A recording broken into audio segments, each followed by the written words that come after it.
கர்த்தருடைய பரிசுத்த நாமத்திற்கு மகிமை உண்டாவதாக. ஆண்டவராகிய இயேசு கிறிஸ்துவின் நாமத்தினாலே இந்த புதிய நாள் உங்களுக்கு ஒரு ஆசீர்வாதமான நாளாக இருப்பதாக. இந்த நாளுக்கான கர்த்தருடைய வார்த்தை ரூத் 2 அதிகாரம் 12வது வசனம். இஸ்ரவேலின் தேவனாகிய கர்த்தருடைய சட்டைகளின் கீழ் அடைக்கலமாய் வந்த உனக்கு அவராலே நிறைவான பலன் கிடைப்பதாக.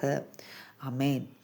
ஆண்டவர் இந்த நாளில் நிறைவான பலனை நமக்கு கொடுக்கறதுக்கு விரும்புகிற தேவனாய் இருக்கிறார். அமேன். பலன் மட்டும் இல்லை, நமக்கு நிறைவான பலனை தேவன் கொடுக்க வேண்டும் என்று விரும்புகிறார். இந்த நிறைவான பலன் யாருக்கு கிடைச்சதுன்னு பார்த்தீங்கன்னா ரூத்துக்கு கிடைத்தது. ரூத்துக்கு எதனால் ஆண்டவர் இந்த நிறைவான பலனை கொடுத்தாரு அப்படின்னு நீங்கள் பார்த்தீங்கன்னா, அவங்க செஞ்ச செயல் சொல்லப்பட்டிருக்கு பாருங்களேன்.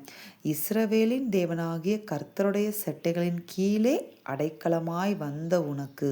அப்போ அவங்க என்ன செஞ்சுருக்கிறாங்க அப்படின்னு பார்த்தீங்கன்னா, இந்த நிறைவான பலனை கர்த்தரத்திலிருந்து பெற்றுக்கொள்ள அவங்க செய்த ஒரு காரியம் என்ன அப்படின்னு நீங்கள் பார்த்தீங்கன்னா, இஸ்ரவேலின் தேவனாகிய கர்த்தருடைய செட்டைகளின் கீழ் என்ன செஞ்சுருக்கிறாங்க? அடைக்கலமாய் வந்திருக்கிறார்கள். ஆமேன். இன்றைக்கு நமக்கும் கூட கர்த்தர் அடைக்கலம் கொடுக்க ரெடியாக இருக்கிறார், ஆயத்தம் உள்ளவராய் இருக்கிறார். அமேன். அவருடைய செட்டைகளின் கீழே அடைக்கலம் புகுவாய் என்று சொல்லி சங்கீதம் 91 எழுதப்பட்டிருக்கிறது.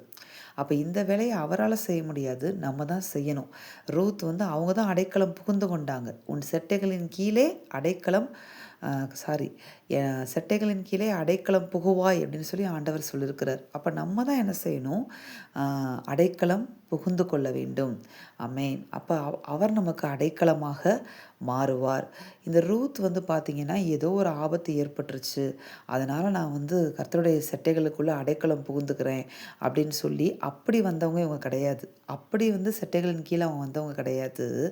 அதற்கு மாறாக இவர் தான் என் வாழ்க்கையுடைய ஆதாரமே அப்படின்னு சொல்லி அவருடைய செட்டைகளின் கீழே அடைக்கலமாய் ரூத் சேர்ந்தாங்க. இன்றைக்கு ஆண்டவர் அதைத்தான் உங்ககிட்டையும் என்கிட்டையும் எதிர்பார்க்கிறார். என்ன எதிர்பார்க்கிறார்னா, ஏதோ ஒரு ஆபத்து வருது, ஏதோ ஒரு பிரச்சனை வருது, போராட்டம் வருது, உடனே ஆண்டவர்கிட்ட ஓடி அடைக்கலம் புகுந்து கொள்வது அப்படிங்கிறது மாத்திரம் நம்ம வாழ்க்கையின் பழக்கமாக என்ன செய்யக்கூடாது? இருக்கக்கூடாது. அதற்கு மாறாக எப்பவுமே நீங்கள் தான் ஆண்டவரை எனக்கு எல்லாமே, நீங்கள் தான் என் வாழ்க்கையுடைய ஆதாரமே. ரூத் பார்த்திங்களா, தன்னுடைய வாழ்க்கையின் ஆதாரமாகவே யாரை பிடிச்சிட்டாங்கன்னு பார்த்தீங்கன்னா ஆண்டவரை பிடிச்சிக்கிட்டாங்க. அதைத்தான் ஆண்டவர் சொல்லுகிறார். வாழ்க்கையுடைய ஆதாரமாக செட்டைகளின் கீழே வந்ததுனால அதனுடைய விளைவு என்ன அப்படின்னு பார்த்தீங்கன்னா, ரூத்துக்கு கர்த்தரால் நிறைவான பலன் கொடுக்கப்பட்டது. இன்றைக்கு ஆண்டவர் உங்ககிட்ட என்கிட்டையும் சொல்கிற ஒரே ஒரு காரியம், ஆபத்துக்காக மாத்திரம் அடைக்கலத்துக்குள்ளே வராமல் ஆதாரமாக அவரை வைத்து நீங்கள் அவருடைய அடைக்கலத்துக்குள்ளே வரும்போது, செட்டைகளின் கீழே வரும் பொழுது அவரால் உங்களுக்கு உங்கள் வாழ்க்கை முழுவதும் நிறைவான பலனை என்ன செய்வார்? தேவன் கொடுத்து நம்மை ஆசிர்வதிக்க விரும்புகிறார். நம்ம ஒவ்வொருவருக்கும் அதை கொடுக்க விரும்புகிறார். ஆனால் நம்ம கையில் தான் இருக்குது, நம்ம எப்படிப்பட்ட அடைக்கலத்துக்குள்ளே அவருக்குள்ளே வரோம். வெறும் ஆபத்துக்காக மறைந்து கொள்வதற்காக அடைக்கலம் தேடுகிறோமா? அப்படி இல்லை அப்படின்னா ஆதாரமே நீங்கள் தான்ப்பா அப்படின்னு சொல்லி அவர்கிட்ட அடைக்கலம் புகிறோமா அப்படிங்கிறதை கர்த்தர் கவனித்து கொண்டிருக்கிறார். அதை எதிர்பார்க்கிறார். நமக்கு நிறைவான பலனை கொடுக்க விரும்புகிறார்.